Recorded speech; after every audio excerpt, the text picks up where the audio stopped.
Hello children, welcome to this mathematics class. Today we're going to deal with the concept probability. Right? This is one of the important topics for our 10th class, especially for our public examinations. Of course, you might have learnt a few concepts in your earlier class. However, we're going to deal in a brief manner here. Okay? Let's proceed. Now, suppose if anyone asks you that do you want to become a politician, your reply might be no chance. Then what do you want to become? Most likely I want to become a software engineer. Okay, then suppose you get a computer science seat in a prestigious university, will you join there? Sure, why not? Why don't I join? I go there and join. Suppose your father come and ask you to join in an arts group, what could be your reply? I may say impossible, I don't want to join in arts group. Likewise, we use some phrases in our life and knowingly or unknowingly we try to measure them. Right? See, knowingly or unknowingly we try to measure the chance of so many things in our life. Of course, we are very much aware of the fact that we have been suffering with COVID-19. Right? Here also we see some statements like 98% we can survive if we take precautions, and of course 50-50 chances, that means half of chances to survive once the virus enter into lungs. Likewise, we use some numbers 98%, 50-50, like that. And also sometimes we use 99.9%. he is the person who is responsible for that, who made that, suppose if you want to point out anybody. And also we use 3 out of 4 times he lies if we suspect anyone. Likewise, sometimes we use there is no chance of power cut here. Suppose if anyone asks you, do you have power cut here? Then you may reply, there is no chance of power cut here. And also, whenever India plays with a weaker country like Kenya or Zimbabwe, we are confident that India will surely win this match, no doubt. Of course, the result may be different. And also, it is less likely to rain here in summer. Likewise, knowingly or unknowingly, we use so many phrases like less likely, sure, 99.9%, like that. So that's what actually we do here. Thus, we try to measure the chance or try to guess the extent a thing can happen and quantify that. So we want to measure the chance, or we want to give the magnitude to this chance. So that's what we deal in the probability in a rather organized manner.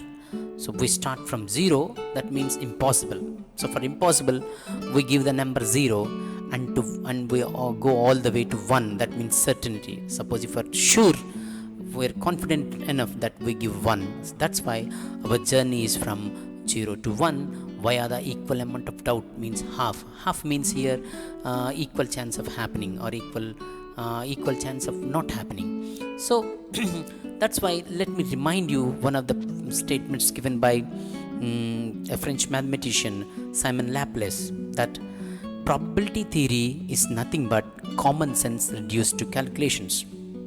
This is really a fact, that common sense is reduced to calculations. That's what we calculate our sense, or we calculate the chance and try to give a number to it. That's what we do in probability.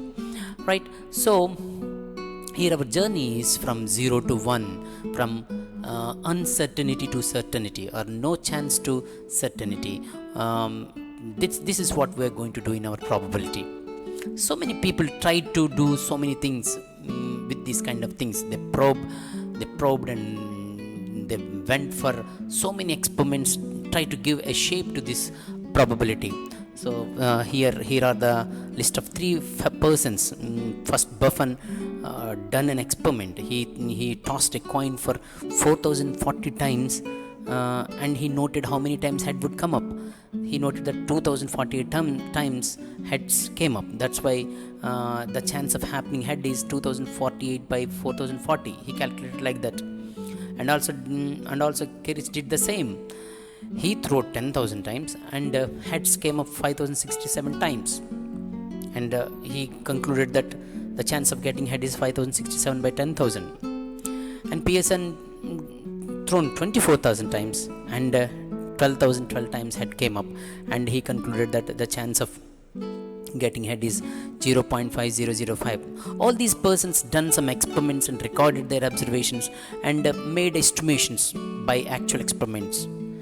So this kind of calculating they call this experimental probability or empirical probability, because based on their experiences. So they want to give a definition for experimental probability. So what is experimental probability? Experimental probability of PE. Suppose here what is the event that they took? Tossing a coin. The event is tossing a coin. So probability of tossing a coin and getting a head here is, how did they define?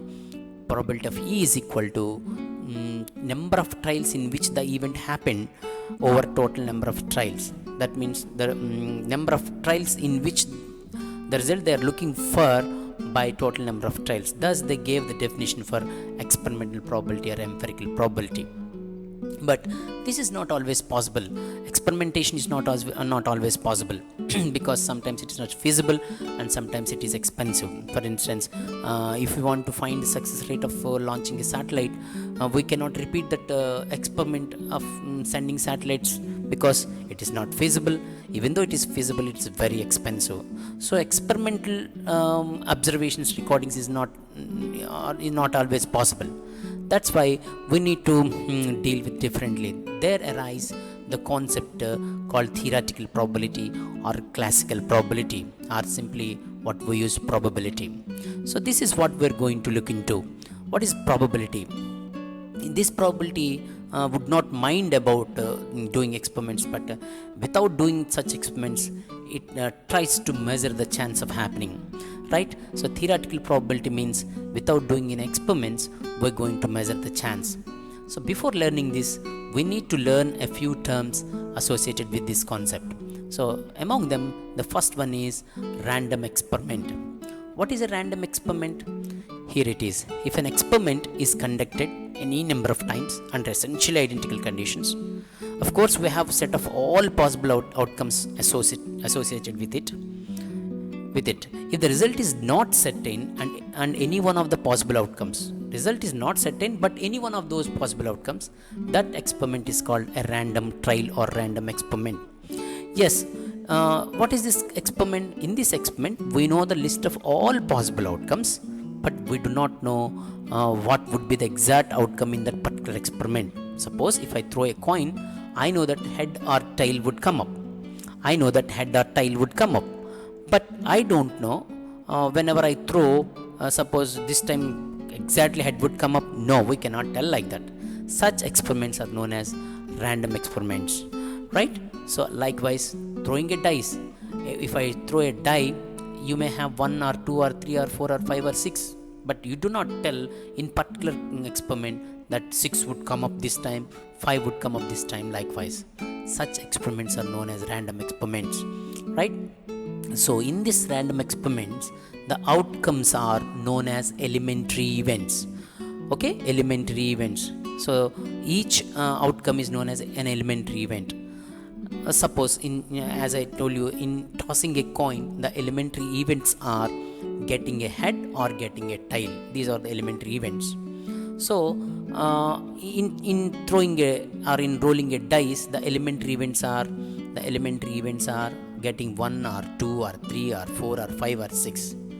Okay, those are the elementary events. And what is an event? If a set of outcomes, a set of elementary events, a few elementary events together, sometimes with common nature, are called an event. Okay, let's see in examples in detail. And of course, an elementary event is also an event sometimes. Okay, right? So these are the terms that we need to get familiar. Random experiment, the experiment in which we know all the outcomes but we do not know the exact outcome. Elementary event, the outcomes of a random experiment, and an event, etc. you need to know. Let's move. So here, what kind of experiments do we conduct? Or we do experiments like tossing a coin. This is what we're going to do. So you know that head or tail would come up. And rolling a dice, we're going to roll a dice, and then we're going to draw a card from the deck of cards. right? These are the experiments that we're going to do. Of course, we have many experiments. These are enough for our class. And mind you, while doing all these experiments, when we do such experiments, we ensure that the things, that means whatever you take, coins or dice or cards, are unbiased and fair. And also our experiments are random. That means we do not intended to get desired result or interfere the process. So we should not show any partiality, I should not use any faulty things. So likewise, the experiments that are conducted are random. This is very important. That means we do not know what will happen. So if you know something would happen in advance, that would not be a random experiment, and that would not be a fair object that you took. So in our words, there is no cheating. That's what all these words mean. Okay, right. And now let's try to grab all those possible outcomes. Suppose in a tossing a coin, what are the all possible outcomes? Getting a head or getting a tail. So how many outcomes are there? Total 2 outcomes. Suppose if I toss 2 coins, how many possible outcomes are there? Either getting head or getting head tail, or getting toss head, or getting tail. That's why we have 4 outcomes whenever we throw 2 coins, right?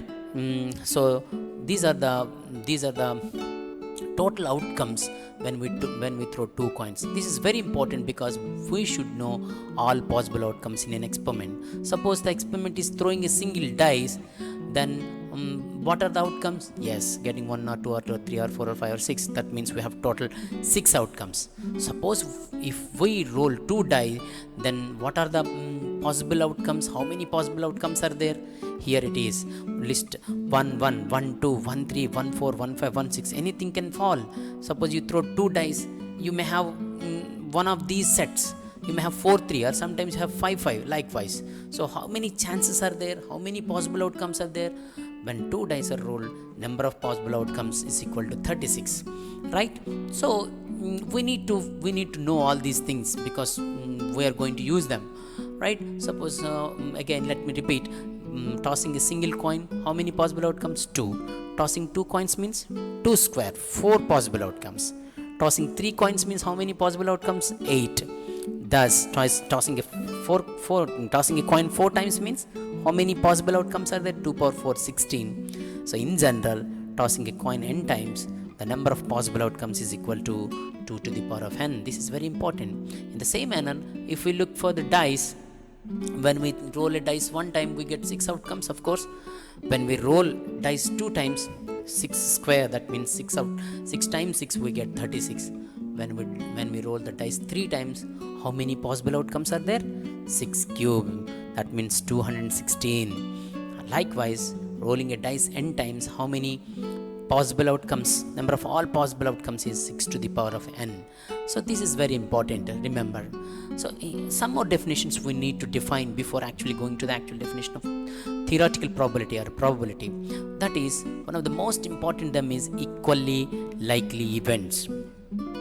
What are equally likely events? If each event has an equal chance of occurrence, this is very important. Equal chance of occurrence in an experiment, those events are said to be equally likely events. So every event must have an equal chance of happening. We should not guess, or we should not be confirmed with something will happen. That means those are not equally likely events. That means we do not know in advance. Each event has equal chance. That means those events are said to be equally likely events. So getting 1 or 2 or 3 or 4 or 5 or 6, when we throw a dice, each number has equal chance, and we cannot tell that 6 would come up more times or 5 would come up more times. Like that we cannot guess. Such events are known as equally likely events. This is very, very important heart of this theoretical probability. Right? What are exhaustive events? All possible events in any trial are known as exhaustive events. That means list of all possible events is known as exhaustive events. So in tossing a coin, there are 2 exhaustive events, that's head and tail. So we need to list out all those events that can happen in an experiment. So in throwing a dice, getting 1 or 2 or 3 or 4 or 5 or 6, this is the list of all exhaustive events. In the same lines, we have another word, sample space. What is a sample space? Sample space See here, the set of all outcomes in a random experiment, the set of all outcomes here, mind you, here in set language we are going to define the sample space. The set of all outcomes in a random experiment is called sample space. That's why in tossing a coin, the sample space is, since it is a set, we are using these brackets, s is equal to ht. So this is the sample space for tossing a coin. What is the sample space for throwing a dice? S is equal to 1, 2, 3, 4, 5, 6 in the set. Suppose tossing 2 coins, what would be the sample space? We may get a head, we may get head toss, we may get toss head and toss. So this is the sample space for throwing 2 coins. Likewise, this is also very important. The set of all outcomes in a random experiment is called a sample space. And all the events are exhaustive if their union is the sample space. So suppose the events, you correct all the events, make them union, and if you get all the events, then the events are said to be exhaustive. Okay, right. Let's quickly jump into another definition, that is mutually exclusive events. When we say that events are mutually exclusive events, happening of one event prevents, if happening of one event prevents the other, then those events are said to be mutually exclusive. Events are said to be mutually exclusive if no 2 or more events can happen simultaneously in the same trail. Suppose if we toss a coin, we get head or tail, but not both, isn't it? So one of them, suppose if we get head, there is no chance of getting tail in the same experiment. We cannot get both. Suppose if we select a student from the high school of your school, suppose if your school has 6th to 10th, if you call a student, you get a student, he may be one of 6th or 7th or 8th or 9th or 10th, but he may not study both 6th and 7th. Likewise, so happening of one event prevents the other. That means these kind of events are called mutually exclusive events. And then now let's try to, after learning all these terms related to our theoretical probability, now let's try to define the probability, classical probability definition. What is the definition? This definition, mind you, based on the assumption that events are equally likely. Theoretical probability is based on the assumption that events are equally likely. This is very important statement. So that's why how do we define the probability of an event t, whatever, getting toss, getting head or getting tail or getting 6 or something? Probability of an event t written as p of t is defined as follows. P of t is equal to number of outcomes favorable to t by number of all possible outcomes of the experiment. So simply you can remember number of favorable outcomes by number of possible outcomes. This is the definition for our theoretical probability. Here is the man who gave us this definition. Pierre-Simon Laplace is a French mathematician. He has given this definition well back in 1795, and he's a great man, great contributor to the mathematics. So let's quickly jump to some of the examples so that you can understand all these concepts. Right? Let me take first example, that a dice is thrown once. What is the probability of getting a prime number and a composite number? Suppose a dice is thrown, what is the chance of getting a prime number? What is the probability of getting a prime number? Of course, when we throw a dice, we know that it may turn 1 or 2 or 3 or 4 or 5 or 6, one of them could fall. But out of them, what are the prime numbers? Yes, we need to pick the prime numbers 2, 3, 5.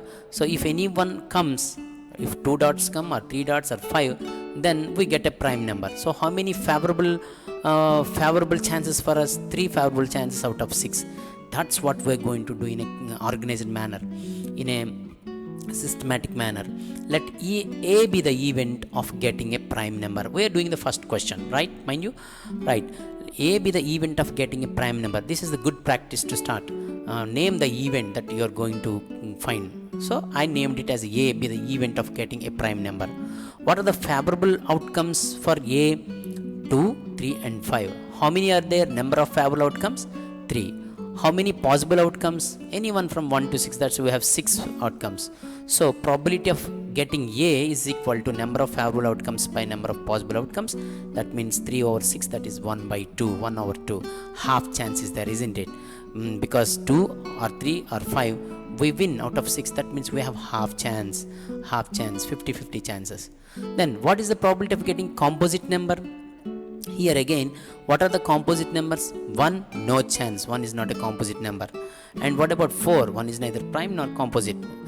What is about 4? 4 is a composite number, 6 is a composite number. So we have two favorable outcomes. That's why let B be the event. Again, name that event. Let B be the event of getting a composite number. Favorable outcomes are 4 and 6. Number of favorable outcomes, 2 chances are there, 2 out of 6. Therefore, probability of A is equal to favorable outcomes by possible outcomes. That is 2 over 6, that is 1 by 3. 1 out of 3 chances. So, thus we calculate probabilities. And let me do one more question quickly for strengthening your knowledge. Suppose Harpreet tosses 2 different coins simultaneously. Harpreet tosses 2 coins and wanted to seek the probability of at least one head. So if you could see one head in his experiment, he is going to win that. So what is the probability of at least one head? Yes. So since he's throwing 2 coins, he may expect head or head tail or tail head or tail tail. So in these 3 cases, he can see head.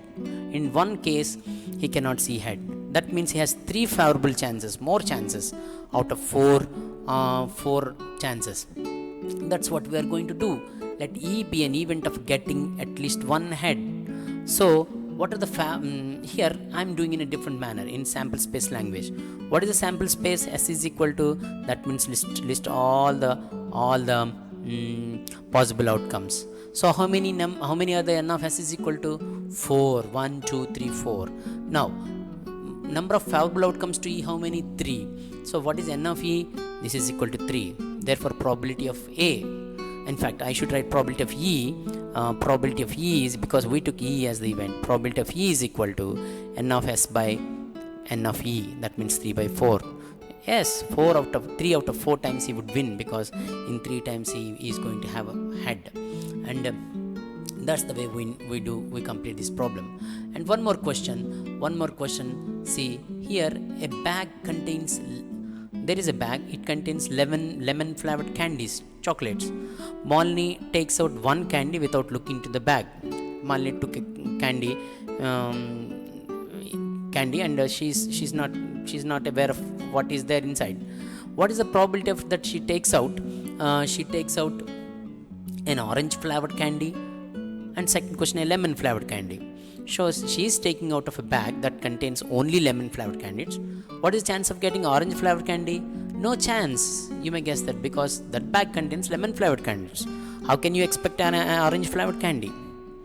And what is the chance of getting lemon flavored candy? Surely she'll get, because that bag contains only lemon flavored candies. That's what we're going to do in a systematic manner in probability. Suppose particular bag contains n lemon flavored candies, because we were not given how many candies are there. That's why we assume there are n lemon flavored candies. First question, let A be the event of getting an orange flavored candy. So what are the favorable outcomes? There are no favorable outcomes, 0. There are no favorable outcomes because that bag doesn't contain any orange flavored candies. That's why number of favorable outcomes to A is equal to 0. So number of possible outcomes, that bag has n candies. So probability of A is equal to favorable outcomes to A by favorable outcomes, all possible outcomes, that is 0 by n, that equal to 0 in this case. What about B? Let B be the event of getting a lemon candy. Number of favorable outcomes to B, all are lemon candies. Therefore favorable outcomes also n, and we have total number of possible outcomes n. So what is the probability of getting a lemon flavored candy? It is n over n, that equal to 1. That means she surely get that lemon flavored candy. So this question gave rise to 2 more definitions, and that's what we're going to look into. First one is impossible event. So impossible event means getting 7 when a fair dice is thrown is an impossible event, because there is no 7 in dice, in a fair dice.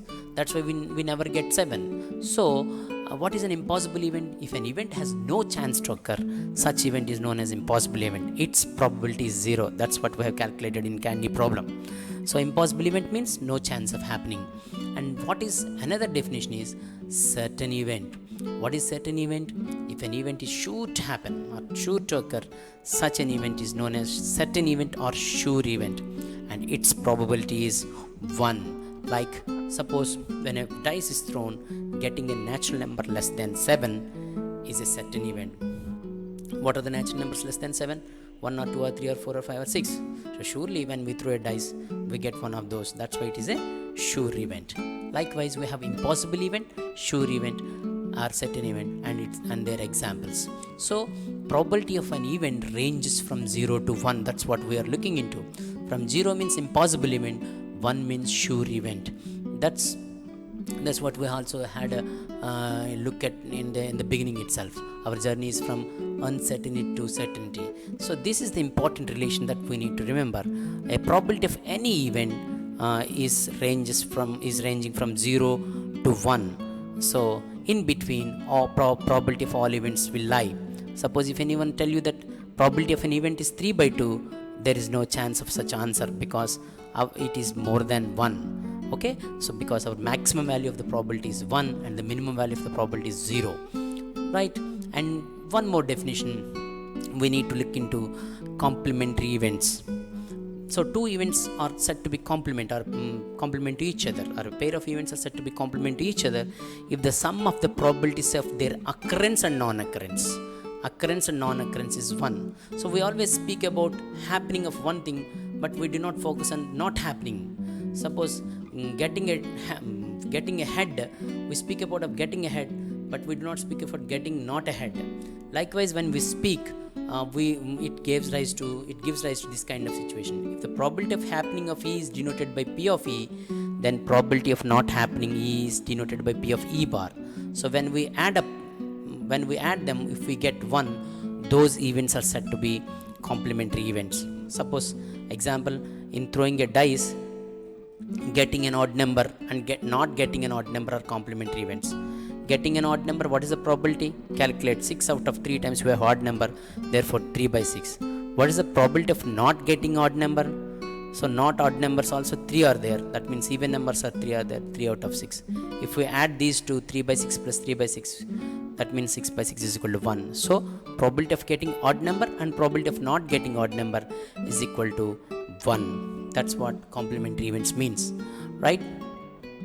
Now let's quickly recollect about a deck of cards. So some of you know very well about the cards because we're going to deal with cards also in our probability chapter. So you must have a good knowledge about all these things. So here we have 52 cards in total in a deck of cards, 26 red and 26 black. Here you can see diamonds, hearts, clubs and spades. So we have at the right end you have JQK, 6 black face cards and 6 red face cards. All these you might have known by this time, so you must study all these things to solve some problems. And in a clearer manner, here are the expressions. Cards are divided into 2 parts, 26 red, 26 black, and out of these 26 we have 13, 4 13s are there out of 52 in fact. In this 26, 13 are there, 13 diamonds, 13 hearts, and 13 spades and 13 clubs in the black category.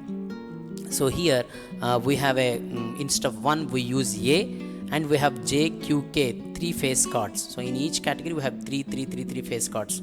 So and other are A and to 10. Likewise we have category classification. So focus on this and try to answer the questions that were given in your examination. So let's see one question and wrap up this session quickly. Suppose one card is drawn from a well shuffled deck of 52 cards, then find the probability of getting a king of red color, a face card, jack of hearts, queen of diamonds and a spade. Okay, we know that number of possible outcomes equal to 52 because we have 52 cards. After them we are drawing a card. So first question, let A be the event of getting a king of red color. This is the first question. So let A be the event of getting a king of red color. How many favorable outcomes are there? We need to know how many kings are there in red color. That is only 2 kings. Okay, in hearts and diamonds we have 2 kings. That's why we have 2 out of 52. we have 52 total chances and 2 are favorable chances, 2 out of 52. That means probability of this particular event is 1 by 26. In the same manner, let B be the event of getting a face card. How many face cards are there? As I told you earlier, 12 face cards there, and for this event we have 12 out of 52, that is 3 by 13. In the same manner, what is the let's see be the event of getting jack of cards. This time we are seeing this question. Jack of cards, how many will be there in the hearts? Only one jack will be there. That's why our probability is 1 out of 52. Likewise, we can do so many sums. Keep doing all those things and you will get good marks. I have made all the problems into a separate video, so in this I want to present only concepts and a few examples. So look for the next video which contain the problems and applications of the probability, and you will learn as a complete package. Thank you for watching. If you like, subscribe, share and share to your friends and tell them to watch it completely so that they learn better. Hope you enjoyed this session. Keep practicing, keep doing well, and you're going to do well in the future. Thank you very much.